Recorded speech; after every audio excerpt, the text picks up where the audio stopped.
Draw the head from any angle. In this lesson, we learn how to draw a head quickly from any angle. For this purpose, our head will be a simplified construction. The goal of this lesson is to understand the volume of the head and be able to draw it in a three-dimensional space from any camera angle. Now let's get rolling. Drawing a simplified head construction is easy. Let's draw a circle first. It doesn't have to be perfect, we are just sketching. Now let's cut the circle into half vertically and horizontally. Let's cut the sides this way.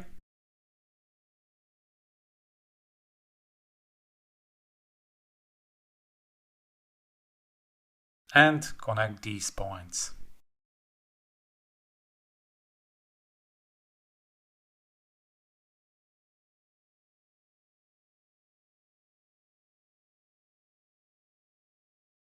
Notice that we got equal distances. Let's apply this distance downwards one more. This horizontal line will be our brow line. This will be our hairline. This will be the bottom of the nose. And this one marks the bottom of the chin. Now let's draw the jawline. Something like this.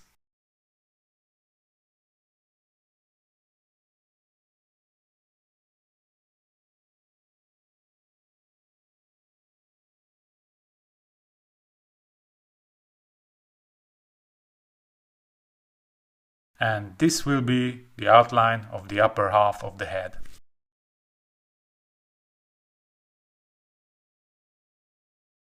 The ear is located here. Its top is at the same level as the brows, and its bottom is at the same level as the bottom of the nose. It's easy, right? Now I'm using red color to redraw this line. This is an important line called center line. In whatever position you draw a head, you want to place the center line and build the head structure according to that.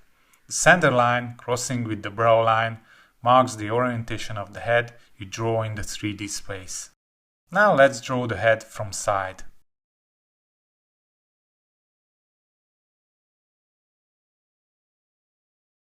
This will be the brow level. This smaller circle is the slice that we cut on both sides in the front view previously. We are just looking at it from the side now. Let's mark the hair level.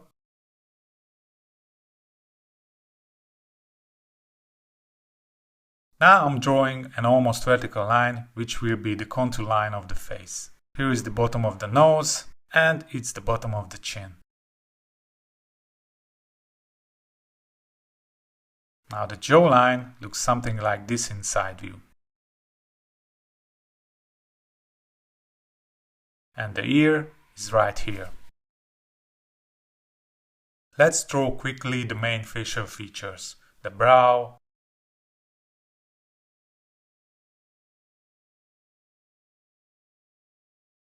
nose,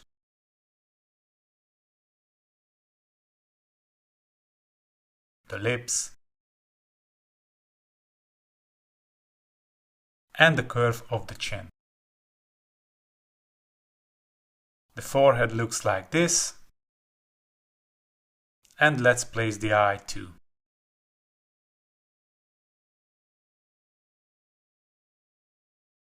And finally, let's draw some hair.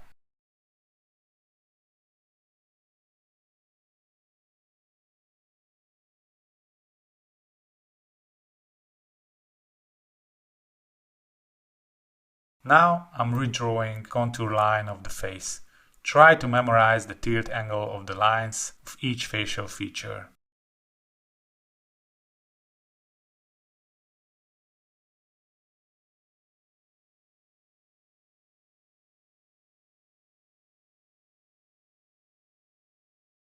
Now let's draw the head from a challenging viewing angle.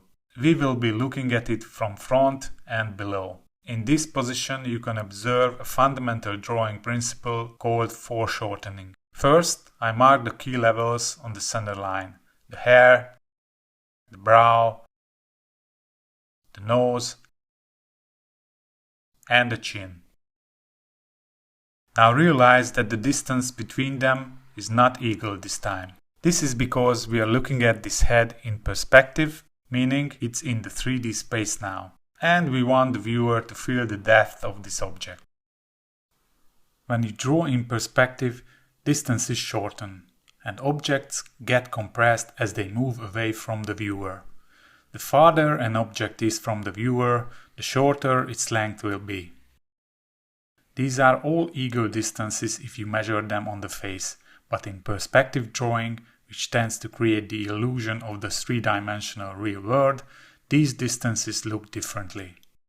Understanding perspective drawing is crucial for drawing well-proportioned 3D objects. But don't worry if this sounds a bit complex for you now. As you draw more and more, you will understand this principle and be able to use it properly. Now I'd just like you to remember that there is a principle called foreshortening, and it is about how you create depth on your image.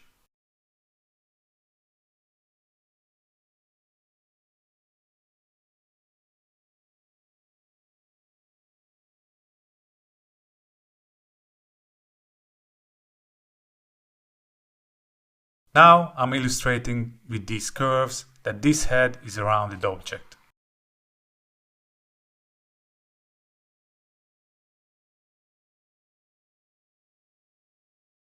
Jawline will look something like this from this viewing angle.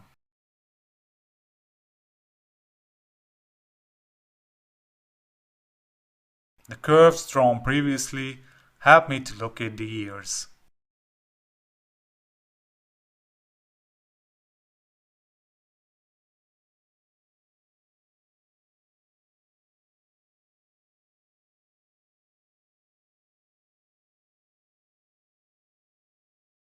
Let's draw the hair, which can be barely seen from this angle.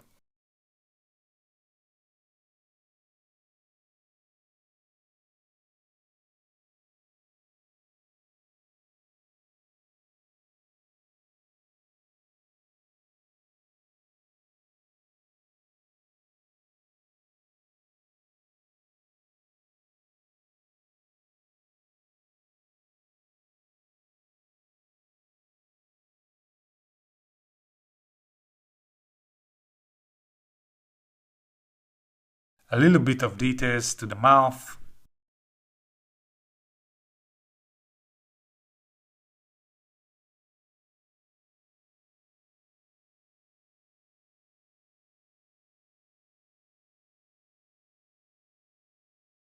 And here is the neck.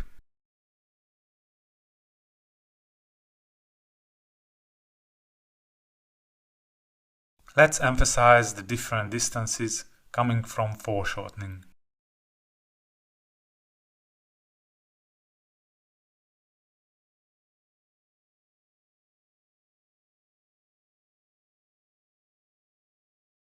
Now let's draw the head in an easy position. As always, we start with the circle, a center line, and with the crossing of the brow line. These three things will mark the orientation of our head.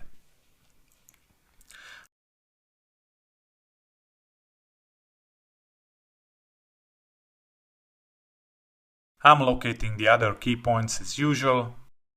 Again, there is some foreshortening taking place.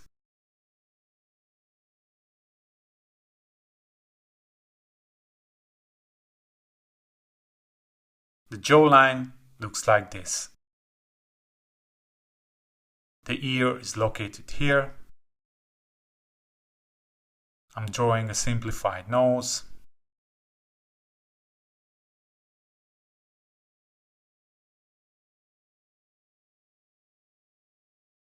Here are the brows and the eyes.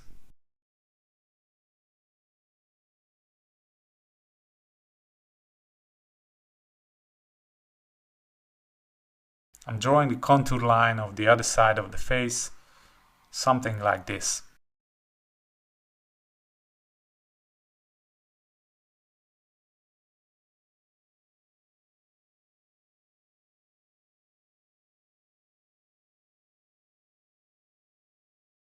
and the neck is connecting to the head here.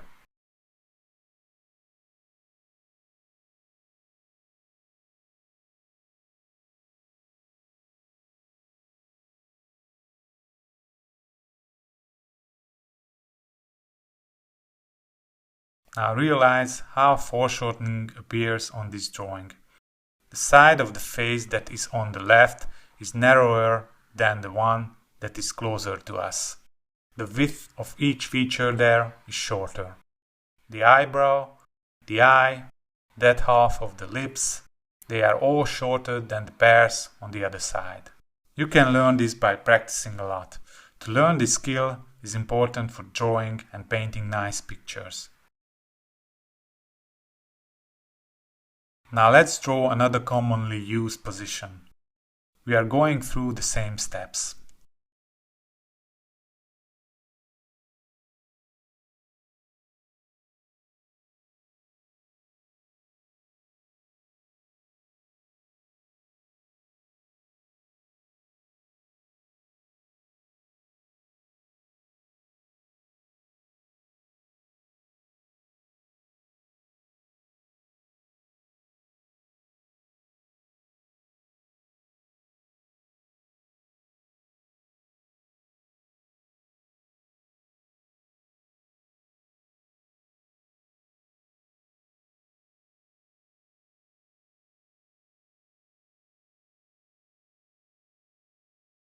Now let's draw another challenging position.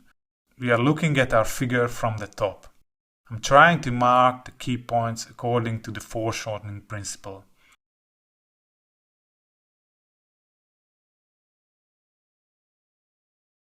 This time we barely see the facial features.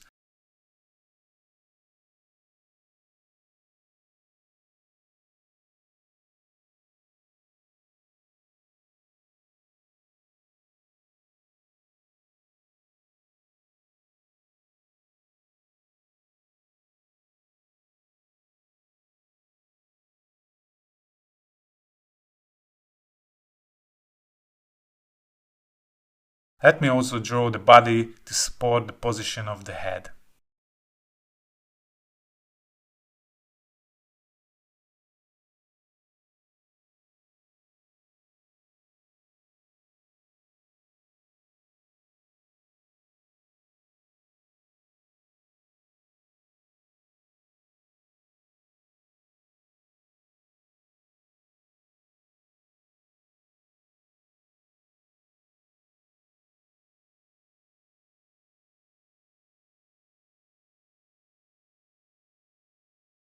Okay, now I'm going to place the facial features on our first head. We are going to look into this in more detail in the next lessons. I just like to show that you can draw a head with a few lines in no time if you know where to put what. When you draw a portrait, what you basically do is you observe the subject or the model and place the facial features to their perfect locations on your drawing. But we will discuss this in later lessons.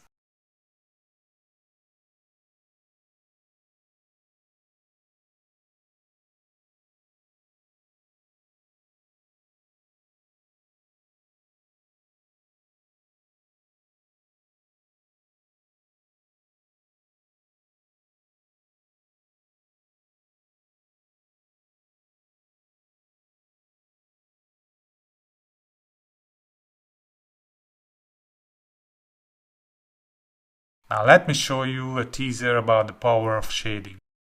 Let's assume that the sun shines from this direction.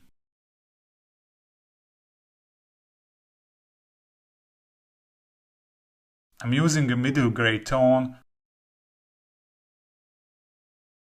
with an airbrush type of brush and painting on the face.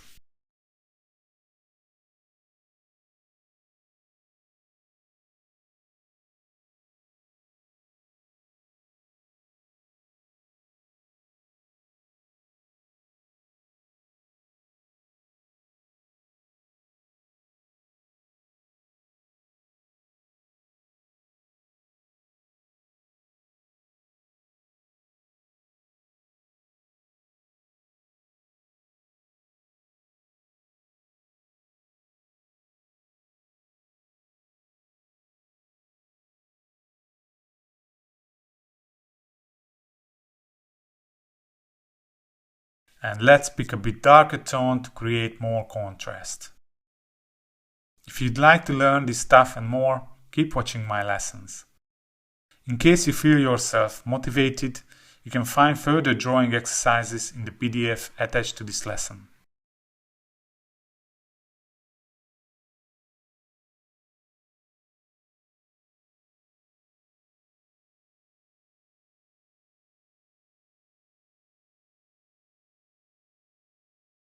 Hope this lesson was useful. In the next one, we are going to learn the exact location of the facial features on the head. Udemy will probably ask you to rate this course and leave a review soon. Your honest and constructive feedback would help me a lot. It might give me motivation to create more courses like this. If you need more time, that's okay too. Anyway, I hope that you enjoyed this course so far. See you in the next video.